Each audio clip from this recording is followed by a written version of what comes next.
ஆண்டுடைய வார்த்தையின் மேல திருப்புவோம். இதுவரைக்கும் இருக்கணும் இங்கெல்லாம் தெரியக்கூடாது. சரியா? Price the Lord. கர்த்தர் ஆசீர்வதிப்பாராக. வலதுகை உயர்த்தி ஆண்டுடைய நாமத்தை மகிமைப்படுத்தலாம். ஹல்லேலூயா, ஹல்லேலூயா, பிரைஸ் காட். கர்த்தர் மகிமைப்படுவாராக. உங்களை எல்லாரையும் பார்க்கிறது மிகுந்த சந்தோஷம். என்னை பொறுத்தவரைக்கும் எப்படா ஞாயிற்றுக்கிழமை வரணும் அவரோடு காத்திருப்பேன். ஹல்லேலூயா, ஸ்தோத்திரம். ஆமென். ஞாயிற்றுக்கிழமை வரும்போது நம்முடைய குடும்பத்தில் உள்ள எல்லாரையும் பார்க்க முடியும். ஆமென். தகப்பனை பார்க்கலாம், தாயை பார்க்கலாம், சகோதரன் பார்க்கலாம், சகோதரி பார்க்கலாம், பிள்ளைகளை பார்க்கலாம். எல்லாரும் ஒரே இடத்துல கண்டு சந்தோஷப்படுகிற ஒரே இடம் ஆலயம். எனக்கு ஆர்வம் ஆசை எப்போதும் இருக்கிறது. வந்திருக்கிற உங்களை கர்த்தர் ஆசீர்வதிப்பாராக. எல்லாருக்கும் நன்மைகளை நிறைவே கர்த்தர் தந்து நடத்துவாராக. தேவ கிருபை இதுவரையில் தாங்கி நடத்தியிருக்கிறது, இன்னும் தாங்கி நடத்துவதாக. ஆமென். கர்த்தர் பெரியவர். ஆண்டுடைய கூட இருக்கட்டும். கர்த்தர் நாம மகிமைப்படட்டும். யாக்கோபின் புத்தகம், யாக்கோபு எழுதின நிருபம் 5ஆம் அதிகாரம். ஆமென். யாக்கோபு எழுதின 5வது அதிகாரம். Praise God. 17வது வசனம். மேல வசனம் நினைக்கிறேன். 15வது வசனம் நினைக்கிறேன். வாசிக்க பார்க்கலாம். நான் இப்பதான் வசனத்தை மனசுல சொல்றேன். Praise God. யாக்கோபு நிருபம் 5ஆம் அதிகாரம். ஆமென். 16வது வசனம். சொஸ்தமடையும்படிக்கு உங்கள் குற்றங்களில் ஒருவருக்கு ஒருவர் அறிக்கையிட்டு ஒருவருக்காக ஒருவர் ஜெபம் பண்ணுங்கள். நீதிமான் செய்யும் ஊக்கமான வேண்டுதல் மிகவும் பலனுள்ளதாக இருக்கிறது. நீதிமான் செய்யும் ஊக்கமான வேண்டுதல் மிகவும் பலனுள்ளது. அல்லேலூயா, ஆமென். இந்த காலை நேரத்தில் உங்களையும் என்னையும் பார்த்துதான் கர்த்தர் நீதிமான் என்று சொல்லுகிறார். கரங்களை உயர்த்தி அல்லேலூயா.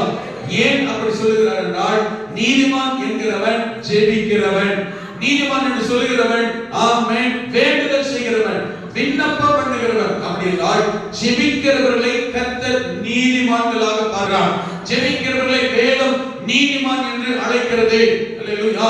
இந்த ஜெபிக்கிற ஒரு மனிதன், நீதிமானாய் இருக்கிற ஒருவன், அவன் செய்கிற விண்ணப்பம் வேண்டுதல் தேவனுடைய பார்வையில் மிகவும் பயனுள்ளது.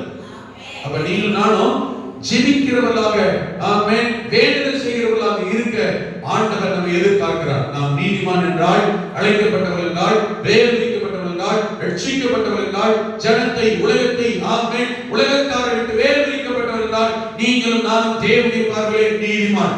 எதற்காய் கர்த்தர் உங்களை வேதனைத்தார் அழைத்தார் என்றால் நீங்களும் நானும் ஜெபிக்க, தேவ சமூகத்தில் பரிந்து பேச, தேவ சமூகத்தில் மன்றாட, தேவ சமூகத்தில் வேண்டுதல் விண்ணப்பங்களை செய்ய வேண்டும் என்று கர்த்தர் விரும்புகிறார், எதிர்பார்க்கிறார். கரங்களை உயர்த்தி ஆமென் சொல்லுங்க. அப்ப நீங்கள் நானும் கர்த்தருடைய பார்வையில் யாரா இருக்கிறோம்? நீதிமான்களாக இருக்கிறோம். ஒரு குடும்ப தலைவன் கர்த்தருடைய பார்வையில் நீதிமான், ஒரு குடும்ப தலைவி கர்த்தருடைய பார்வையில் நீதிமான், ரட்சிக்கப்பட்ட மாணவர்கள் மாணவ பிள்ளை கர்த்தருடைய பார்வையில் நீதிமான். ஏன் தெரியுமா? நீங்களும் நானும் ஜெபிக்க வேண்டியவர்கள், ஜெபிக்க தெரிந்தவர்கள், ஆமென் ஜெபம் பண்ணக்கூடியவர்கள். ஆகவே கர்த்தர் உங்களையும் என்னையும் நீதிமான்களாகவே கர்த்தர் பார்க்கிறார். ஆபிரகாமை பார்த்தார் சொன்னால் ஆபிரகாம் ஆமென் நீதிமான் என்று எண்ணப்படுகிறார். அல்லேலூயா, ஆமென். ஆபிரகாம் விசுவாசத்தில் அவன் நீதிமான் என்று எபிரேயர் சொல்லுகிறது, வேதம் சொல்லுகிறது. விசுவாசத்தில் உள்ள அவனை, விசுவாசியின் தகப்பன் என்று சொல்லப்பட்ட அவனை அவன் வேதம் நீதிமான் என்று சொல்ல காரணம், இந்த ஆபிரகாம் விண்ணப்பம் வேண்டுதல் ஜெபத்தை ஏறெடுக்கிறவன், தன் குடும்பத்திற்காக பிள்ளைகளுக்காக ஜெபிக்கிறவன், வேண்டுதல் செய்கிறவன். அதே சமயத்தில் அவன் தன்னுடைய பிள்ளைகளுக்கு ஆண்டுடைய வசனத்தை சத்தியத்தை கருத்தாய் போதித்து வழிநடத்தக்கூடியவன். தேசத்திற்காய், பட்டணத்திற்காய், தன்னுடைய இனஜன பந்தங்களுக்காய், ரத்த சம்பந்தமான உறவுக்காய், அவன் கிராமத்திற்காய், தான் வசிக்கிற பட்டணங்களுக்காய் அவன் ஜெபிக்கிற ஒரு ஜெப வீரன், பரிந்து பேசுகிறவன், விண்ணப்பம் செய்கிற, வேண்டுதல் செய்கிற ஒரு நீதிமான். ஆமென். இந்த ஆபிரகாம் கரங்களை சொல்லுவாங்களா? அல்லேலூயா. நான் சொல்றது கொஞ்சம் புரிஞ்சுதுன்னா நீங்க என் கூட சங்கீதத்தில் நீங்க வாசிப்பல ஆமென் அல்லேலூயா என்று சொல்ல வேண்டும் என்று சொல்லப்பட்டிருக்கிறது. அல்லேலூயா, ஆமென் சொல்லுங்க, அல்லேலூயா சொல்லுங்க. அது நல்ல வார்த்தை, ஆசீர்வாத வார்த்தை, பலப்படுத்துற வார்த்தை, உற்சாகத்தை கொண்டு வர வார்த்தை, விடுதலை கொண்டு வரும். ஆமென் வார்த்தைக்கு என்ன அர்த்தம் தெரியுமா? ஆமென் சொல்ற வார்த்தைக்கு ஆமென் சொல்ல சொல்ல சொல்ல விடுதலை வரும், அற்புதம் நடக்கும். ஏன் தெரியுமா? ஆமென் வார்த்தைக்கு 3 அர்த்தம் இருக்கு. ஆமென் அப்படி ஆகிறது. ஆமென்றா நான் என்னை அந்த வார்த்தைக்கு அர்ப்பணிக்கிற ஒப்பு கொடுக்கிறேன். சரியா? அதை தாண்டி அதை விட டாப் லெவல்ல மேலான மேன்மையான ஒன்று இருக்கு. ஆமென் என்றால் இயேசு அர்த்தம். புரியுது? ஆமென் என்ற வார்த்தைக்கு என்ன அர்த்தம் தெரியுமா? ஆமென் என்ற வார்த்தைக்கு இன்னொரு பேர் என்ன தெரியுமா? இயேசு. வெளிப்படுத்தின விசேஷத்தில் சொல்லும் பொழுது, இயேசுவை சொல்லும்போது ஆண்டவர் சொல்வார், ஆமென் ஆமென். ஆண்டவர் சொல்லுகிறார் வெளிப்படுத்தின விசேஷம் 3:14 சொல்லும் பொழுது, உண்மையும் உண்மையும் சத்தியம் உள்ள சாட்சியும் தேவனுடைய சிருஷ்டிக்கு ஆதியாய் இருக்கிற ஆமென் என்பவர் சொல்லுகிறதாவது. யார் சொல்றது? ஆமென் என்பவர். யார் அவர்? சிருஷ்டிப்புகளுக்கு முந்தினவர், ஆதியாய் இருக்கிறவர், உலக ரட்சகர், வார்த்தையானது மாம்சமாய் பிறந்தவர். அவர் பேர் என்ன? இயேசு. அவர் சொல்றாரு, யார் எப்படிப்பட்ட சொல்லுகிறாரா? ஆமென் என்பவர். நம் ஆண்டவருக்கு பல பேர் இருக்கு. அதுல ஒண்ணு என்னது? சொல்லிதான் பாருங்க. அவர் பேர் சொல்லி ஏன் பேர் சொன்னா ஒரு பேரை பார்த்து ஸ்டீல் பண்ணி வச்சுக்கோங்க. ஆமென். உங்களை பார்த்து யாராவது பேர் சொல்லி வீட்டுல அப்பா அம்மா கூப்பிடலாம் இல்லையா? கணவன் மனைவி கூப்பிடலாம், பெரியவர்கள் கூப்பிடலாம், பாஸ்டர் கூப்பிடலாம். சின்ன பிள்ளைங்க பார்த்து குழந்தைங்க நான் வயசுக்கு இருக்கிறாங்க, வயசுக்குள்ள இருக்கிற நம்ம யாருக்கு நம்ம வந்து தகவல் என்ன சொல்றோம்? போந்தனும் வராது. ஆனா ஆண்டவரை பொறுத்த வரைக்கும் நீங்க அவரை பேரை சொல்லி கூட சந்தோஷப்படுறாரு. இப்படி ஒரு ஆள் பார்த்ததே இல்லை. ஹலோ, புரியுதா? நான் சொல்றது புரியுதா? ஆமென். இந்த பையன் போய் அவங்க தாத்தாவை என் மணி அப்படின்னு கூப்பிட்டான்னு அவருக்கு கொடுக்கணும். தாத்தானா ஒரே குஷியா இருக்கும். ஆரம்பத்தில் இருக்கும் ஏன் சுதந்திரம் அப்படின்னா வச்சுக்கோங்களேன். பார்ட்டிக்கு ஆரம்பத்தில் குஷியா இருக்கும். ஆரம்பத்தில் புதுசு புரியுதா? ஆரம்பத்தில் இருக்கும் என் பிள்ளை என்ன செஞ்சிச்சு அப்போ கூப்பிடும் போது சந்தோஷமா இருக்கும். ஏன்னா என்ன பேசிட்டோம் பேசிட்டோம் அப்படின்னு. சரியா? இது ஒரு வயசு 1.5 வயசு. இப்ப போய் என் மணி என்ன பண்ற அதே பேர. ஆமென். அதே குழந்தைங்க இருக்கு பார்த்தீங்களா? குழந்தை இருக்கும்போது அந்த குழந்தை தூக்கும் போது ஆமென் மேல ஒண்ணு குடிச்சு வச்சுக்க பேரனை பத்தியோ இதுக்கு தானே காத்து இருந்தாங்க. ஒரே சந்தோஷம் போகும். அந்த குழந்தை தூக்கும் காலில் ஒதுங்கி வச்சுக்கலாம் தூக்கும் போது இந்த 6 வயசு குழந்தை. ஆமென். நமக்கு ஒரே குஷி. இப்ப இந்த குழந்தை ஆமென் அவங்க தாத்தா வீட்டு வரைக்கும் பாட்டி விதிக்க வச்சுக்க. என்ன அதை சொன்னதுக்கு எனக்கு கூச்சமா வெக்கமா இல்லை. ஆனா இப்ப சொல்ற கூச்ச வெக்கமா இருக்கு.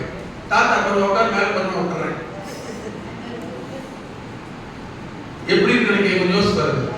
இப்போ யாரும் ஒத்துக்கிறோமா? பேர் சொல்லுங்க.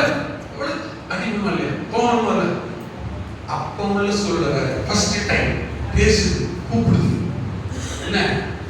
ஆனா இப்போ ஒரு கோல் கொடுத்து வாய் பேசுவேன், தெச்சுக்குவேன், அடிச்சுக்குவேன். என்ன பண்ணணும்? பேர் சொல்லுங்க. பெரிய விஷயம் என்ன இல்ல? மரியாதை இல்லை. ஆனா ஆண்டவர் இயேசுவுக்கு அப்போ அந்த ஒரு வயசுல அப்பா அம்மா தாத்தா பாட்டி மணி அப்படி இப்படி கூப்பிட்டு பேர் சொல்லி அப்ப எப்படி நம்ம ஆண்டவர் சந்தோஷம் இருந்துச்சோ அப்படியே தான் எத்தனை வயசுல நம்ம இயேசுவேன்னு கூப்பிட்டாலும் சந்தோஷப்படுறோம். அப்ப அப்படி கூப்பிட்டு வயசு நமக்கு அன்னைக்கு தான் சின்ன பிள்ளை குழந்தை குட்டி பிள்ளை கூப்பிட்டா சரி அது என்னைக்கு அப்படியே கூப்பிடுவியா அப்படின்னு ஆண்டவர் வரும் சொல்லுவாங்க. நான் சொல்ல முடியுங்களா? அது எப்ப வேணாலும் ஆண்டவரை தாராளமா இயேசுவே ஆமென் ரட்சகரே நசரேத் அதுவும் அவர் சத்தத்தை சொல்லி கூப்பிடலாம். நான் சொல்ல முடியுங்களா? இயேசுவேன்னு கூப்பிடலாம், நசரேத்தா இயேசுவே கூப்பிடலாம், தாவீதின் குமாரன் கூப்பிடலாம், யோசேப்பின் மகன் கூப்பிடலாம். எங்க அப்பா தாத்தா என் பேர் தான் சொல்றது பார்த்தா எங்க அப்பா தாத்தா பாட்டு கூட்டு பேர் சொல்ல எவ்வளவு சேட்டை சொல்லுவாரா?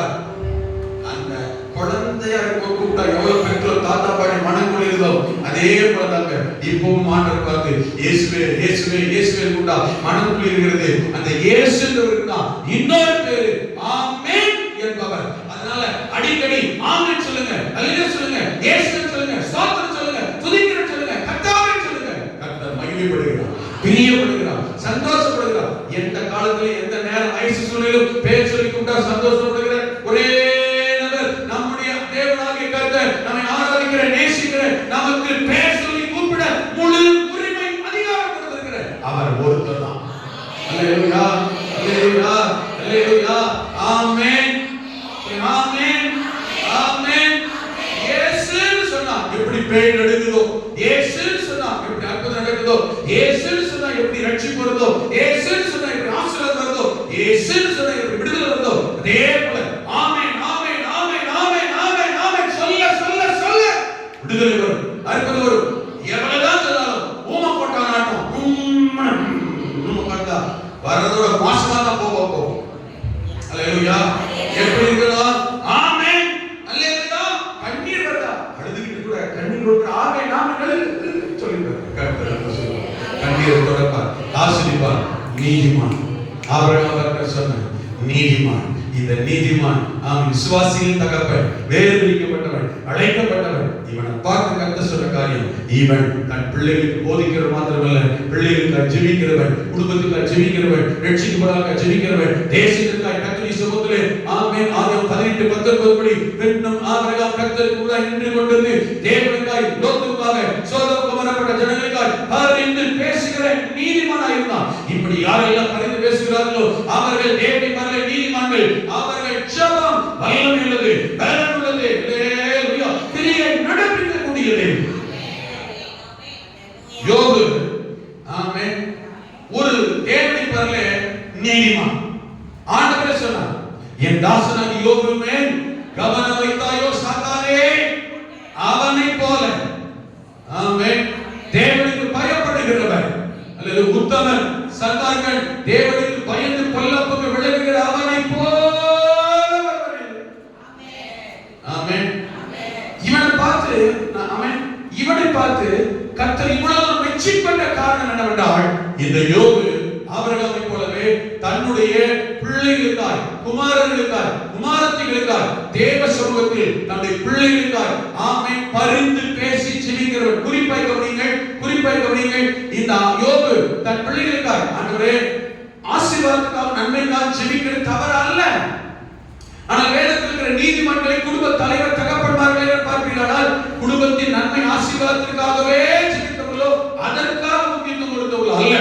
கர்த்தருடைய காரியத்திற்காய் என் பிள்ளைகள், என் குடும்பம் கர்த்தரோடு வாழ, கர்த்தருக்குள் நிலைத்திருக்க, ரட்சிப்பை காத்துக்கொள்ள, கர்த்தருடையவர்களாய் இருக்க அவர்களுக்காய் அதிகமாய் பரிந்து பேசி பலி செலுத்தி ஜெபம் பண்ணினவர்கள்.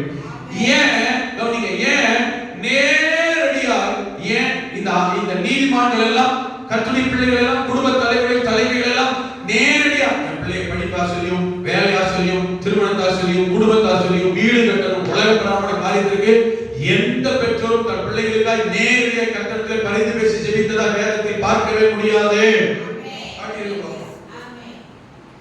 நாம எப்படி பண்ணிட்டு இருக்கோம்? முக்கியத்துவமே நம்ம அதுதான். ஆமென். நேத்து ஒருத்தர் சொன்ன, வீட்டுக்கு வந்திருந்த ஒரு சகோதரர் ஒரு பெரிய சந்தோஷம், ப்ளீஸ் கேட்காங்க அப்படியா, ரொம்ப சந்தோஷம். இந்த ஸ்கூல் சேர்த்துருக்காங்க அப்படியா, அடுத்த வருஷத்துக்கு பணம் சேர்த்து அட்வான்ஸ் கொடுத்தாங்க கோயம்புத்தூர்ல. என்ன சேர்த்துருக்கீங்க? நான் கேட்டேன், ஸ்கூல் சேர்த்தீங்களா? Very good. ஆமா. ஃபர்ஸ்ட் ஸ்டாண்டர்ட் போறா அப்படியா, எவ்வளவு ஃபீஸ்? 1.5 லட்சம் தான். ஆமென். ஃபர்ஸ்ட் ஸ்டாண்டர்ட் ஸ்கூல்ல ஆரம்ப எவ்வளவு ஃபீஸ் கட்டி சேர்த்திருக்காங்க? 1.5 லட்சம் தான். நான் கேட்டேன், காலேஜ் ஃபீஸ் ஆகுது, நேரடி காலேஜ் சேர்த்தல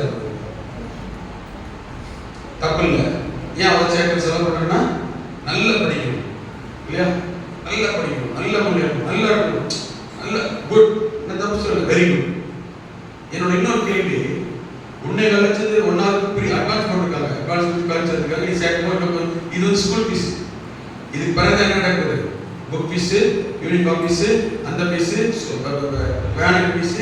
நான் சொன்னது ஸ்கூல் ஃபீஸ் மட்டும் 1.5 லட்சம். ஃபர்ஸ்ட் ஸ்டாண்டர்ட் கோயம்புத்தூர்ல சேர்த்தாங்க. தப்பு இல்லை, சேர்த்துங்க.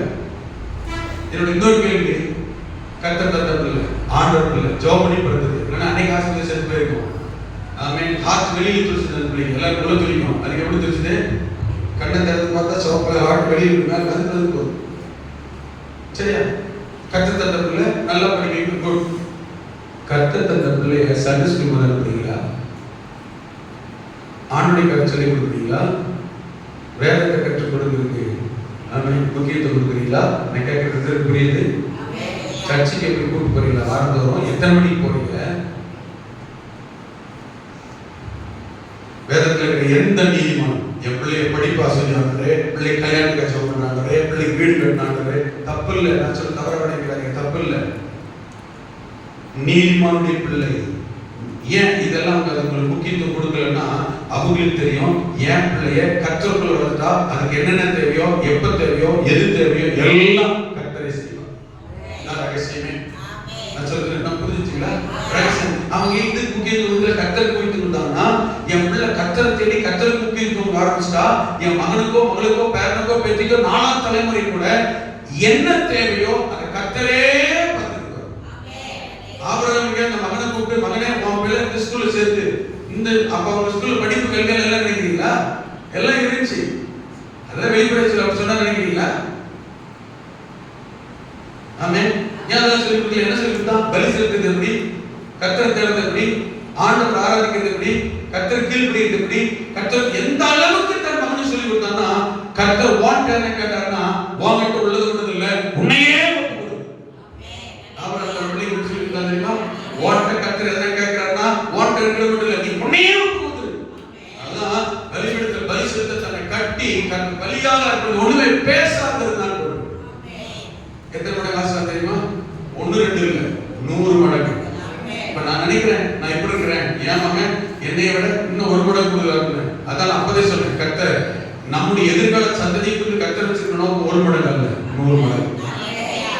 எங்க இருந்து ஒரு ஆசீர்வாதம்? கர்த்தர் இருந்து. அப்ப கர்த்தரோடு இணைச்சு விட்டுட்டா, கர்த்தரை நம்ம மகனுக்கா மகளுக்கா பரிந்துரை ஜெபங்களை ஆயத்தப்படுத்தி விட்டுட்டா, கர்த்தர் எங்க போனாலும் கைவிட மாட்டார். நீங்களும் நானும் இருப்போம், நாளைக்கு என்ன செஞ்சிருவோம்? தேவராஜ்யத்துக்கு போயிடுவோம். நம்முடைய பிள்ளைகள் அப்படி இல்லை, இருந்துட்டு வருவாங்க. இருக்கிற காலங்களில் கர்த்தர் அவங்களை உயர்த்தணும், பெருகப்படணும், மேன்மையடையணும். நல்ல சிறந்தவர்களை கர்த்தர் மாற்ற ஆண்டவர் கிருபை செய்ய வேண்டும். ஹல்லேலூயா. செய்ய வல்லவர் இந்த யோபு. ஆமென். அவன் ஒரு நீதிமான், தேவனுக்கு பயப்படுகிறவன், பொல்லாப்புக்கு விலகுகிறவன், உத்தமன். ஆமென். தேவனை பார்க்க சன்மார்க்க ஜீவியம் செய்து நீதிமானாய் வாழ்ந்து கொண்டிருந்தான். அவனை குறித்து வேதம் சொல்கிறது, இந்த யோபு தன் பிள்ளைகளுக்காக அதிகாலமே எழுந்து, 5ஆம் வசனம் நினைக்கிறேன், பிள்ளைகளுக்காக இந்த யோபு அதிகாலமே எழுந்து விருந்து செய்கிற அவருடைய 4 முறை முடிகிற போது, யோபு ஒருவேளை என் குமாரர் பாவம் செய்து தேவனை தங்கள் இருதயத்திலே தூஷித்திருப்பார்கள் என்று சொல்லி அவர்களை அழைத்தனுப்பி பரிசுத்தப்படுத்தி அதிகாலமே எழுந்து அவர்கள் எல்லாருடைய இலக்கத்தின்படியையும் சர்வாங்க தகன பலிகளை செலுத்துவான். இந்த பிரகாரமாக யோபு அந்நாட்களில் எல்லாம் செய்து வருவான். கவனிக்கணும், என்னைக்கோ ஒரு நாள் அல்ல, வருஷத்துக்கு ஒரு முறை, எப்போதும் அல்ல.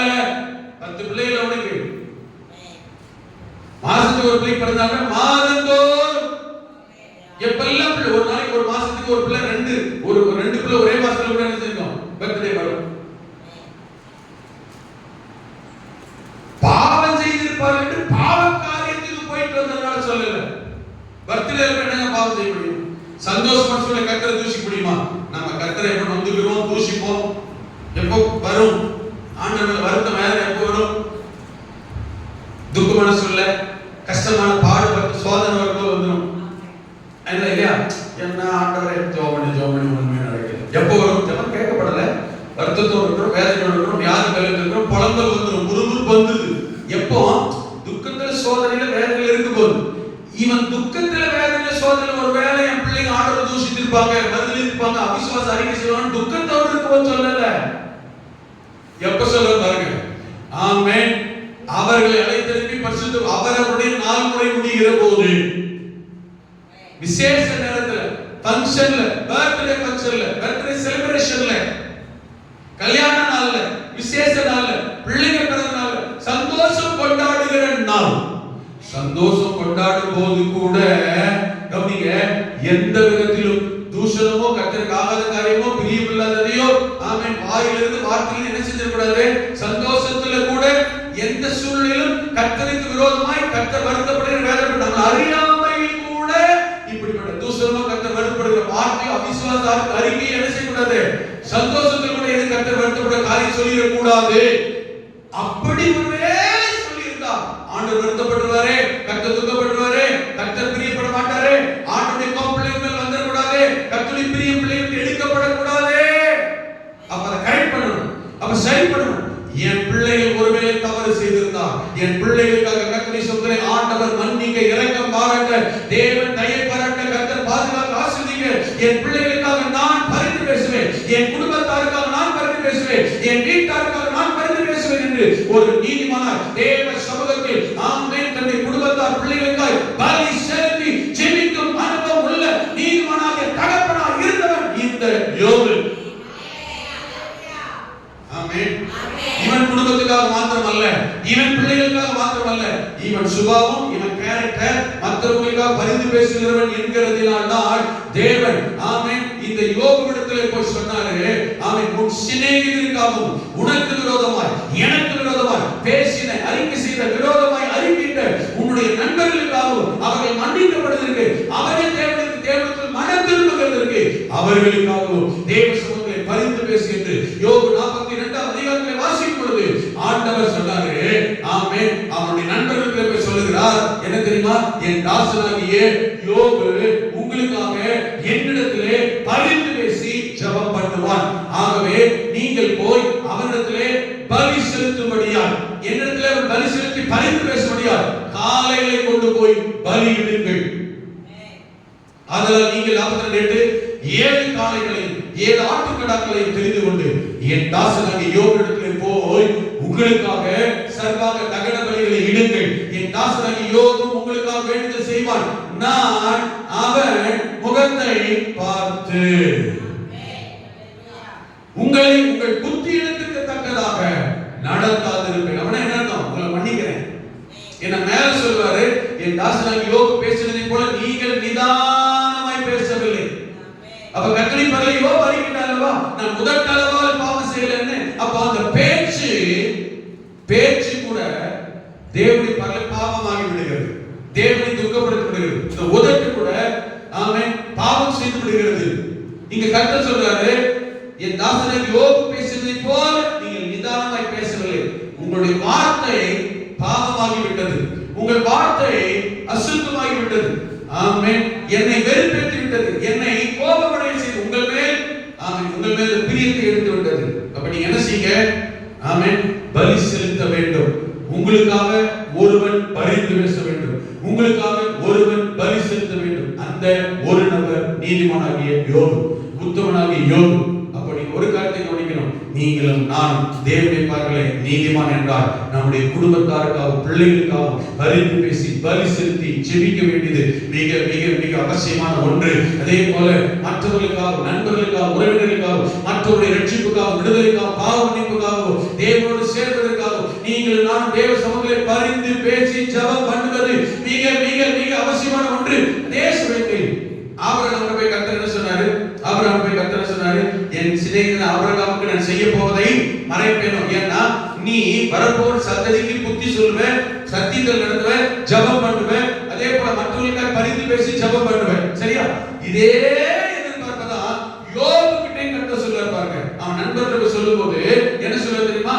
யோபு அவன் கஷ்டத்திலையும் பிரச்சனையிலும் பாடுகள் நெருக்க பிரச்சனை போராட்டத்திலையும் அவன் தேவைக்காக ஜெபம் பண்ணுவான், அவன் பிரச்சனைக்காக உபவாசம் பண்ணுவான், அவனுடைய காரியத்துக்காக ஜெபத்துக்கு வருவான், அவனுக்காக உபவாசம் பண்ணி ஜெபம் பண்ணுவான். கர்த்தர் சொல்லல, இந்த யோபுக்கு எவ்வளவு நெருக்கம் பிரச்சனை போராட்டம் பாடு வந்தாலும் இந்த யோபு நல்ல கவனிங்க, ஆமென் உங்களுக்காக என்னிடத்திலே பரிந்து பேசி பலியிட்டு ஜெபம் பண்ணுவான். கரங்களை உயர்த்தி ஹல்லேலூயா ஹல்லேலூயா. என்ன தேவை இருந்தாலும், என்ன நெருக்கம் இருந்தாலும், குடும்பத்தில் பிரச்சனை போராட்டம் இருந்தாலும், பாதிப்பு இருந்தாலும், அதன் மத்தியிலே வருத்தம் வேதனை கலக்கம் நெருக்கத்தின் மத்தியிலே மற்றவர்களுக்காக அடுத்தவர்களுக்காக தேவ சமூகத்திலே பரிந்து பேசி ஜெபிக்கிறவர்களே ஆமென் ஜெபத்தை கர்த்தர் பார்க்கிறார், அவர்களை நீதிமன்றங்களை பார்க்கிறார், ஜெபத்தை கேட்கிறார், அவர்களை ஆசீர்வதிக்கிறார். யாருக்காக ஜெபம் பண்ணுகிறார்களோ அவர்களை கர்த்தர் மன்னிக்கிறார், ஆசீர்வதிக்கிறார், விடுவிக்கிறார். யார் ஜெபிக்கிறார்களோ அவர்களையும் கர்த்தர் ஆசீர்வதிக்கிறார். எப்படி தெரியுமா? எப்படி தெரியுமா? 42 சொல்லப்பட்டிருக்கிறது. கர்த்தர் யோபின் முகத்தை பார்த்தார். 8 வாசமே இதே திரும்பவும் 10 வசனத்தில் வாசிக்கும்போது கர்த்தர் யோபின் முகத்தை பார்த்தார். அவனுடைய முன்னை இருந்த எல்லா மற்ற பார்க்கலும் ரெண்டத்தனையா கரங்களை தட்டி ஹல்லேலூயா ரெண்டத்தனையா கர்த்தர் அவனுக்கு தந்திருந்தார். ரெண்டத்தனையா ஆசீர்வாதத்தை தேவன் கொண்டு வந்தார். ஆனா இந்த வார்த்தை சொல்லும்போது யோபுக்கு ரெண்டத்தனையா இல்ல, ஒண்ணு இல்ல, எதுவே இல்ல. முச்சந்தியில ஆமென் தலையில சரித்த சாம்பலை தூக்கி போட்டுட்டு ஓட்டை எடுத்து சுரண்டி கொண்டு உட்கார்ந்து இருக்கிறான். ஹல்லேலூயா. இந்த வார்த்தை சொல்லுவது தேவஜனமே, யோபு கிட்ட எந்த ஆசீர்வாதம் இல்ல. ஆமென். ஆஸ்தி இல்ல, செல்வம் இல்ல, சுகம் இல்ல, பலம் இல்ல, ஆரோக்கியம் இல்ல, பிள்ளைகள் இல்ல, மனைவியும் இல்லை. தனி ஒரு மனிதனா என் தாயின் வயிற்றிலிருந்து எப்படி வந்தேனோ அப்படியே அவனிடத்தில் போகிறேன் என்று சொல்லுகிற அந்த நிலைமையில், எல்லாரும் கைவிடப்பட்ட, தனித்து விடப்பட்ட, ஒதுக்கி விடப்பட்ட நிலைமையில் இருந்தவன் இந்த யோபு. அப்படிப்பட்ட எல்லாரும் கைவிடப்பட்ட, யாரும் இல்லாத, ஆசீர்வாதத்துக்கு வழியே, சுகத்துக்கு வழியே, உயர்வுக்கு வழியே, விடுதலைக்கு வழியே தெரியாத நிலைமையில் இருந்த போது கர்த்தர் வேதத்தில் சொல்லியிருக்கிறார், யோபுடைய முன்னிலையை கர்த்தர் மாற்றினார். ரெண்டு மடங்காய் கர்த்தர் தந்தார் என்று. இந்த வார்த்தையை கேட்கும்போது உங்களுடைய வாழ்க்கையில் கூட ஐயா இருக்கிற வழியில வர வேண்டிய நன்மையே வரல, கிடைக்க வேண்டிய ஆசீர்வாதமே இல்ல, நடக்க வேண்டியதே நடக்காம இருக்கிறேன், எனக்கு எங்க 2 மடங்கு ஆசீர்வாதம், எனக்கு எங்க ரெட்டிப்பான நன்மை, எனக்கு எங்க ரெட்டிப்பான உயர்வு வரும், அதுக்கான வாசல் வழியே இல்லையே நீங்க நினைக்கலாம். ஆண்டவர் இந்த காலத்தில் சொல்லுகிறார், உங்களுடைய எதிர்காலம் உங்களுக்கு தெரியாமல் இருக்கலாம், வரப்போகிற நன்மை தெரியாமல் இருக்கலாம், வரப்போகிற ஆசீர்வாதம் இதுதான் என்று கண்டுபிடிக்க முடியாமல் இருக்கலாம். கர்த்தர் பார்த்துதான் சொல்லுகிறார், கர்த்தர் வைத்திருந்துதான் சொல்லுகிறார், கர்த்தர் அவனிடத்தில் இருக்கிறதுதான் சொல்லுகிறார். உன்னுடைய நிலைமை முன்னிலை பார்க்கலும் பின்னிலைமை 2 மடங்காய் மாறும், ரெட்டிப்பான நன்மை வரும், ரெட்டிப்பான ஆசீர்வாதம் வரும், உனக்கு வர வேண்டிய உயர்வு வரும். நண்பர்கள் தடுக்க முடியாது, குடும்பம் தடுக்க முடியாது, பிள்ளைகள் தடுக்க முடியாது, வீடு தடுக்க முடியாது, சொந்தங்கள் தடுக்க முடியாது, அரசாங்கம் தடுக்க முடியாது. கர்த்தர் செய்ய நினைத்திருக்கிறதை தடை பண்ணுகிறவன் யார்? யோபுக்கு கர்த்தர் வச்சிருந்தார், யோபுக்கு கர்த்தர் ஆசீர்வாதம் வச்சிருந்ததா சொல்லுகிறார். யோபுடைய முன்னிலைமை விட பின்னிலைமை 2 மடங்காய் மாறும். யோபுடைய முன்னிலைமை விட நாமே நம்முடைய பின்னிலைமை இரட்டிப்பாய் மாற்றுவேன் இதோ இருக்கிறது. ஆனா அப்பவன் ஓட்டை எடுத்து தலையில போட்டு ஓட்டை எடுத்து சரித்திர வச்சு சுரண்டி கொண்டு உட்கார்ந்து இருக்கிறான். அல்லேலூயா, அல்லேலூயா. இந்த நிலைமை எப்ப மாறுச்சு தெரியுமா? இந்த நிலைமை எப்ப மாறுச்சு தெரியுமா? ஆமென். நீதிமானாகிய யோபு தன் பிள்ளைகளுக்காக, குடும்பத்திற்காக பரிந்து பேசுகிறவர், தேசத்திற்காக, ஜனத்திற்காக பரிந்து பேசுகிறவர், மற்றவர்களை ரட்சிப்புக்காக பலி செலுத்தி கர்த்தருடைய சமூகத்தில் ஆண்டவரே இவர்களை மன்னியும் என்று கேட்கிறவர், இவர்களை ரட்சியும் என்று கேட்கிறவர், இவர்களை ஆசீர்வதியும் என்று சொல்லுகிறவர். அல்லேலூயா, ஆமென். இக்கட்டிலும் நெருக்கத்திலும் பிரச்சனையிலும் இருக்கிற ஜனங்களை நினைப்போம், நம்மை போல தேவை பாடுள்ள ஜனங்களை நினைப்போம், நம்மை போல எதிர்பார்ப்பு இருக்கிற ஜனங்களை நினைப்போம். உங்களை போல யார் என்ன பிரச்சனை இருக்கிறார்களோ அவர்களை சொல்லி ஜெபம் பண்ணுவோம். அவர்களை கர்த்தர் விடுவிக்க, மன்னிக்க, ஏற்றுக்கொள்ள, பரலோகத்துக்கு வாக்கியவர்களாய் மாற்றுவார். உங்கள் வாழ்க்கையும் உங்களால தான் அவங்க வாழ்க்கை மாறுதுன்றதுனால, உங்களால தான் அவங்களுக்கு ஆசீர்வாதத்தினால, உங்களால தான் நன்மைன்றதுனால, நன்மையை உங்கள் மூலம் அனுபவித்த அவர்களிடத்திலிருந்து அவர்களால் உங்களுக்கு ஒரு நன்மை ஆசீர்வாதம் பிரயோஜனம் இல்லாமல் இருக்கலாம். ஆனால் யாருக்கு சொல்லி ஜெபம் பண்ணீங்களோ அந்த கர்த்தர் அவங்களுக்கு தருகிற ஆசீர்வாத நன்மைகளில் உங்களை 2 விதமாய் ஆசீர்வதிக்க, டபுள் போர்ஷன் கர்த்தர் ஆசீர்வதிக்க கர்த்தர் ஒரு நாள் உங்களை மத்தவங்கள போல அவர்களை விட உயர்வாக தான் வைப்பார், ஆசீர்வாதமாக வைப்பார், மேன்மை தந்துதான் கர்த்தர் நடத்துவார். அல்லேலூயா. கர்த்தர் நல்லவர். இந்த நீதிமானாகிய யோபு ஜெபிக்கிற ஜெபம் பலனுள்ளது. நீதிமான் பலவீனமானவனாக இருக்கலாம்,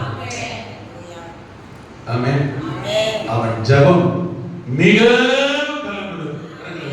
கரங்களை உயர்த்தி நீங்களே பலவீனமாக இருக்கலாம், நீங்களே பாட பிரச்சனை இருக்கலாம், நீங்களே சோர்வு இருக்கலாம், உங்க ஜெபம் இருக்கு பார்த்தீங்களா, ரொம்ப பவர்ஃபுல். அதுதான் ராத்திரி வந்துருங்கன்னு கூப்பிடுறோம். என்னால முடியலன்னாதீங்க, தூக்கம்னாதீங்க, பலவீனம்னாதீங்க, சோர்வுன்னாதீங்க, வேலைன்னாதீங்க, பிள்ளைன்னாதீங்க, குழந்தை குட்டின்னாதீங்க, எல்லாம் இருக்கிற கர்த்தருக்கு தெரியும். ஆனா எல்லாம் கூட உங்க பலவீனத்தை கர்த்தர் பெருசா பார்க்கல, நாம தான் பெருசா நினைக்கிறோம். கர்த்தர் உங்கள் ஜெபத்தை பெருசா பார்க்கிறார், உங்கள் முழங்களை பெருசா பார்க்கிறார், உங்கள் மூலம் கர்த்தர் அற்புதம் செய்ய விரும்புகிறார். ஏன் தெரியுமா? நீங்கள் ஒவ்வொருவரும் தேவனுடைய பார்வையில் தேவனுடைய பிள்ளைகளாக, நீங்களும் நான் ஆண்டுடைய பார்வையில் ஜெபிக்கிற நீதிமான்கள். உங்கள் ஜெபத்தினால் மாற்றம் உண்டு. உங்கள் ஜெபத்தினால் ஆமென் ஏதோ ஒரு நண்பன் தொடப்படுவான், ஏதோ ஒரு குடும்பம் தொடப்படும், ஏதோ ஒரு ஊர் தொடப்படும், ஏதோ ஒரு பட்டணம் மாறும், ஏதோ ஒரு சபை ஆசீர்வதிக்கப்படும், ஏதோ ஒரு ஊழியக்காரர் உங்கள் ஜெபத்தினால் ஆசீர்வாதமாய் மாறுவார். உங்களுக்கு இரட்டிப்பான நன்மை வந்தே தீரும். இழந்துடாதீங்க, விட்டுறாதீங்க, விட்டுறாதீங்க. கர்த்தர் வச்சிருக்கிற சுகத்தை விட்டுறாதீங்க, கர்த்தர் வச்சிருக்கிற நன்மை விட்டுறாதீங்க, கர்த்தர் வச்சிருக்கிற பலனை விட்டுறாதீங்க, கர்த்தர் வச்சிருக்கிற உயர்வை விட்டுறாதீங்க. யோபுடைய நிலைமை எல்லாம் பறிச்சு ஜெபம் மட்டும் விடல, விசுவாசப்பட்டு விடல, பரிந்து பேசப்பட்டு விடல, பலி செலுத்துறது யோபு விடல. ஆமென். யோபு சிநேகிதர் பலி செலுத்தி வேண்டுதல் செய்த போது கர்த்தர் முகத்தை பார்த்தார். இன்னைக்கு ராத்திரி உங்க முகத்தை கர்த்தர் பார்க்க விரும்புறார். என் முகத்தை இன்னைக்கு ராத்திரி கர்த்தர் ஜெபத்தில் பார்க்க விரும்புறார். ஐயோ என்னால வர முடியலையே அப்படின்னு உங்க முகத்தை கர்த்தர் பார்க்க விரும்புகிறார். உங்க வாழ்க்கை கர்த்தர் மாற்றுவார். வேடிக்கை சொல்ல வேற வசனத்தை சொல்லுகிறேன்.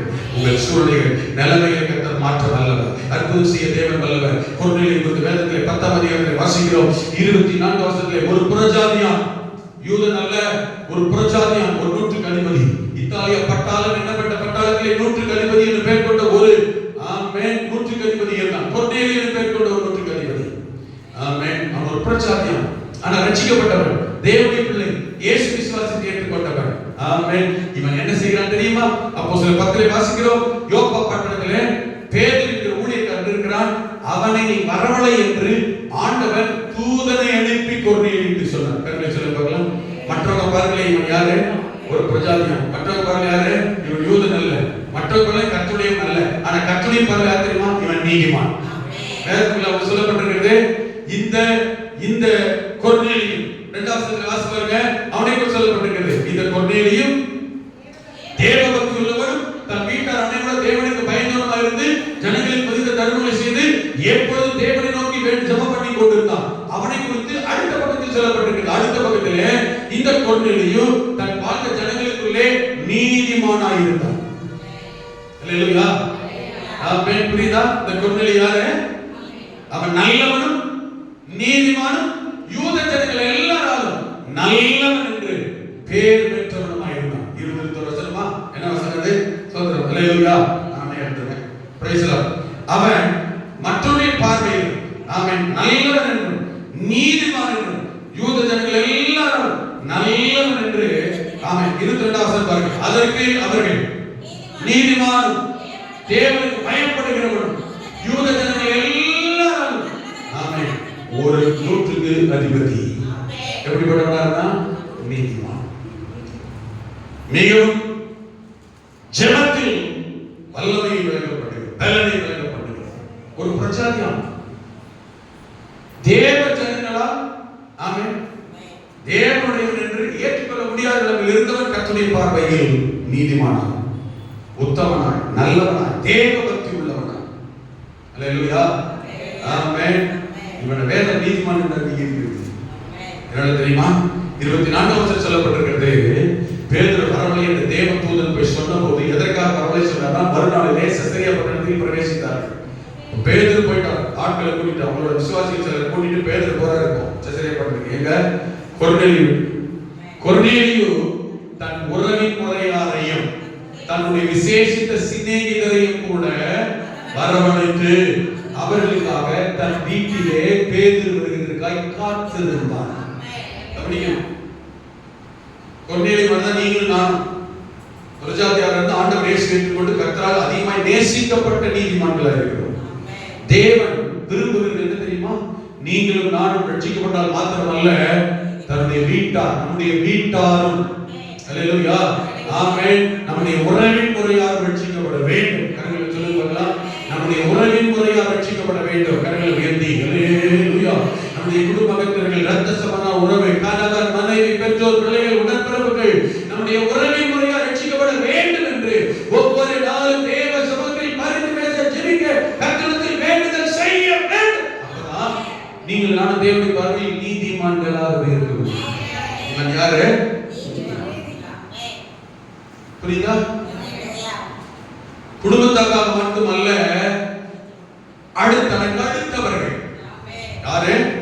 தன்னுடைய விசேஷித்த சிநேகிதரையும் கூட வரவழைத்தான். நம்முடைய சிநேகிதர் எது வரைக்கும் தெரியுமா இருக்கு? கவனிங்க. நம்முடைய சிநேகிதம் எது வரைக்கும் தெரியுமா இருக்கு? கல்யாணம், சடங்கு, கால்குத்து, பிரசவம், வேலை அப்படின்னா நன்மை எந்த ஊருக்கு தான் போகும் இல்லையா? நன்மை எந்த ஊருக்கு தான் கல்யாணம், என் ஃப்ரெண்டோட மகளுக்கு கல்யாணம் எங்க தான் போகும், என் ஃப்ரெண்டோட மகளுக்கு பேரத்துக்கு எங்க தான் போகும், நண்பனுக்கு ஒரு பிரச்சனை எங்க தான் போகும். இதெல்லாம் உலக பிரகாரம் நாட்டுடைய நட்பு ஒரு தப்பு இல்ல, வெரி குட், அப்படிதான் இருக்கணும். எதுக்கு தெரியுமா இருக்கணும்? கொர்நேலியுடைய உறவு ஐக்கியத்தை போல இருந்தால்தான் உங்களுடைய நட்பின் நிமித்தம் கர்த்தர் மகிமைப்படுவார். நீங்க தப்பிச்சுக்கிறீங்க.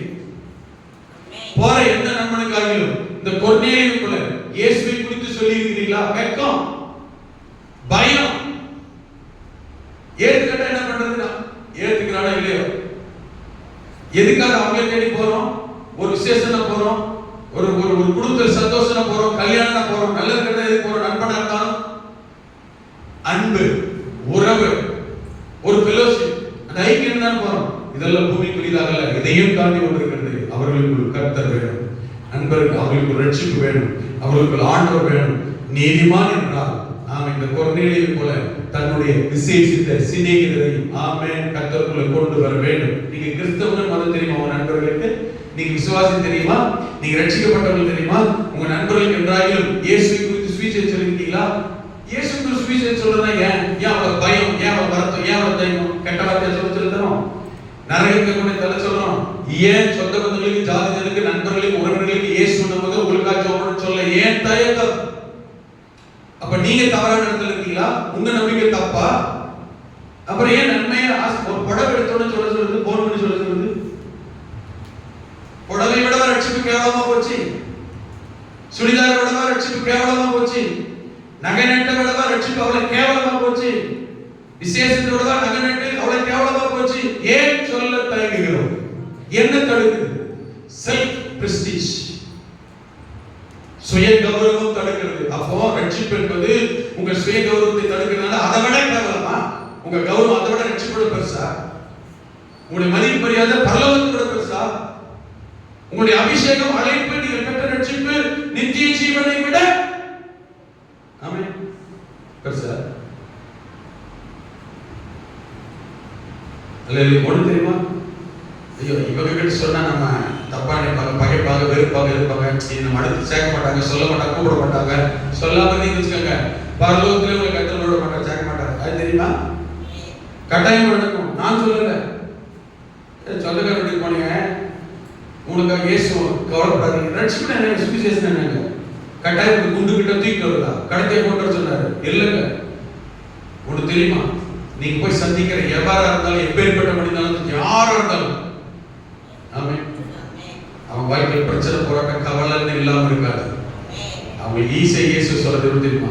எப்பேற்பட்ட மனசுல இருந்து கவலை, பிரச்சனை, கண்ணீர், வருத்தம், வேதனையோடு இருக்கிறாங்கன்னு வச்சுக்கோங்க, அதை கண்டுபிடிக்கும் ஸ்பிரிட்டை தான் கேள்வி. ஜோமன் வெளிப்பட்ட கருத்தை தருவார், உணர்வு கருத்தை தருவார், கட்டாயம் தருவார். வெளிப்பட்டுச்சு குடும்பத்தில் பிரச்சனை, வருத்தம், போராட்டம், தேவை, கவலை தெரிஞ்சிச்சு வச்சுக்கோங்க. ஆகியோருக்கு வெளிப்படுத்த ஆரம்பிச்சாருன்னா அதுதான் உங்களுக்கு டூல்ல உடனே சொல்லலாம். நீங்க எதையோ வச்சு கவலைப்பட்டு இருக்கீங்க, கவலைப்படாதீங்க, உங்களுக்கு நான் ஜெபம் பண்றேன். யோசிப்பாங்க அவங்க, நம்முடைய குடும்ப உறவுல, குடும்ப ஐக்கியத்துல, விசேஷத்துக்கு வந்தவங்க நம்ம இதை தாண்டி நம்ம நல்லா நினைக்கிறாங்க யோசிப்பாங்க.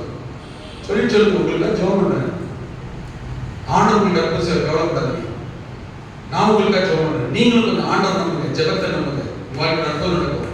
தைரியமா இருங்க, பாசிட்டிவான வார்த்தை சொல்லுங்க. இதுக்கேக வருத்தப்படணும் எவனா இருந்தாலும். அல்லேலூயா, ஆமென்.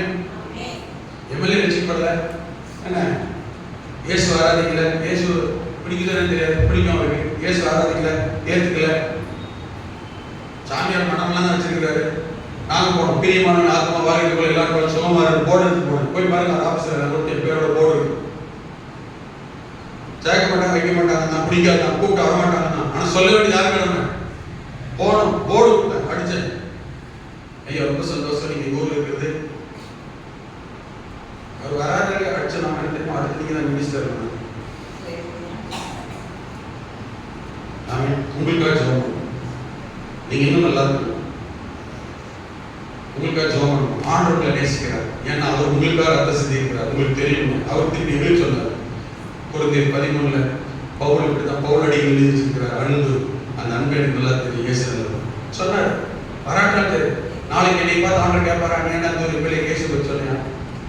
நான் சொல்றது புரியுதா இல்லையா? சொன்னையா? இயேசு என்னை நேசிக்கிறார்ன்ற அவன் மனசுல பதிச்சுக்கினா போதுங்க.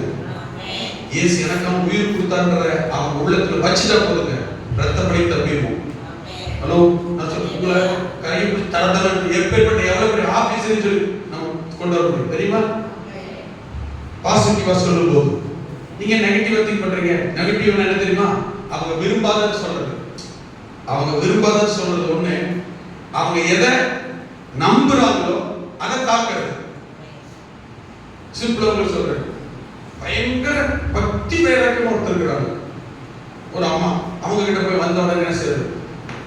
பூட்டு எடுத்துருங்க, நீங்க பூ எடுத்துருங்க, ஓரா நீங்க கூட சாமியை சர்ச்சோம். அவங்களுக்கு நம்பிக்கை உயிரே இதுதான்.